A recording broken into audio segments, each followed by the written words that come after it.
Já, halló, hæ. Hvað segirðu? Fína, en þú? Ég hef aldrei verið... Ég ekki alveg sannfærður að þetta hefði heppnast svona vel eins og það hefur gert ef það hefði ekki verið fyrir starfsfólk hutt og sérstaklega verkfærið sem við notuðum aðalega sem var heilsugátt.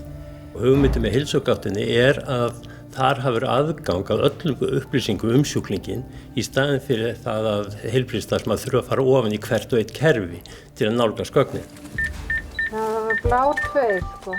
Þegar COVID-faraldurinn kom og ákvörðun lá fyrir það að spítalinn hefði þetta veiga mikla hlutverk að sinna öllum COVID-sjúklingum á Íslandi, kom strax upp þörfin og öflugu tölvukerfi og þá reyndist heilsugáttin betur en engin vegna þess að á ótrúlega skömmum tíma gátum við þróað fullbúna lausn byggð á einingum í heilsugátt sem studdi alfarið við allt klíniska starfið í COVID-starfseminni.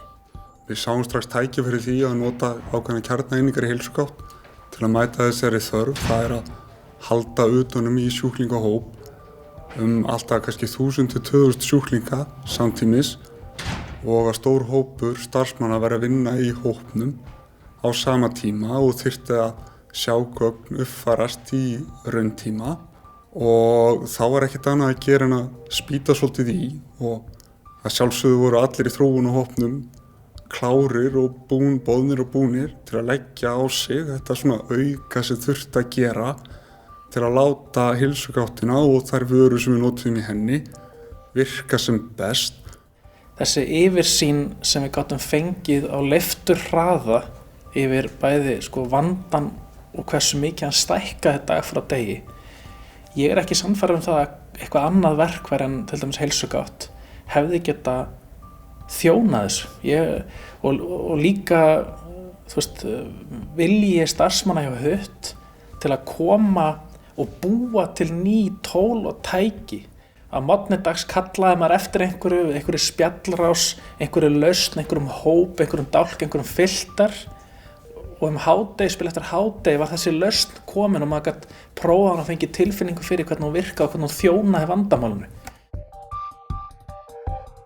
Við nýttum okkur sjúklingahópana og þar gátum við tryggt samspil við kjarnaeiningar eins og spjallkerfi þar sem notendur í útringjuhópnum gátu tala saman í rauntíma. Við nýttum okkur einnig gervigrit, það regluvél heilsugáttar til að taka alla þá sem voru jákvætt smitaðir, hvort sem þeir fóru í próf hjá Decode eða veirufræðideild Landspítalans og þá voru þeir settir strax í hópinn. Þannig að þá voru þeir strax komnir í þennan formlega farveg hjá hópnum. Ásamt því þá settum við upp mjög flókið spurningaform sem hluti af heilsugáttaformunum og gátu þannig stutt við alla klíniska skráningu starfsmanna frá byrjun. Þetta allt skrifað í .net, bara vef. Öll miðlun gagna fyrir gegnum samþættingarlag spítalans í webmethods þar sem gögn miðlað úr einu kerfi yfir í annað og birt síðan í heilsugáttinni.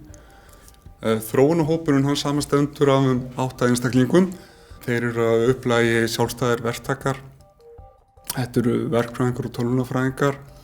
Þau hafa verið með okkur lengi, þau hafa verið með okkur flest hver í svona 10 ár pluss.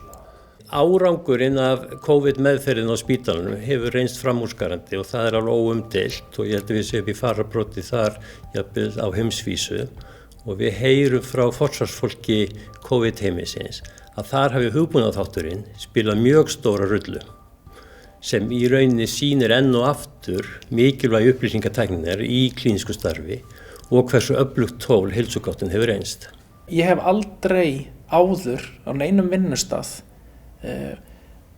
lent í því að allir hlutar þjónustunar hafi komið svona saman til að tækla þetta vandamál. Hvort sem var píparinn sem var að leggja rör inn í Birkiborg eða starfsfólki á gólfinu eða stöðningsaðilarnir hjá hutt. Ég hef aldrei séð einhvern ætla að fara svona rosalega hart fram að tækla einhvern vanda. Og þegar maður lítur yfir farinn veg þá alveg ótrúlegt hvernig allir þessi hlekkir komu saman.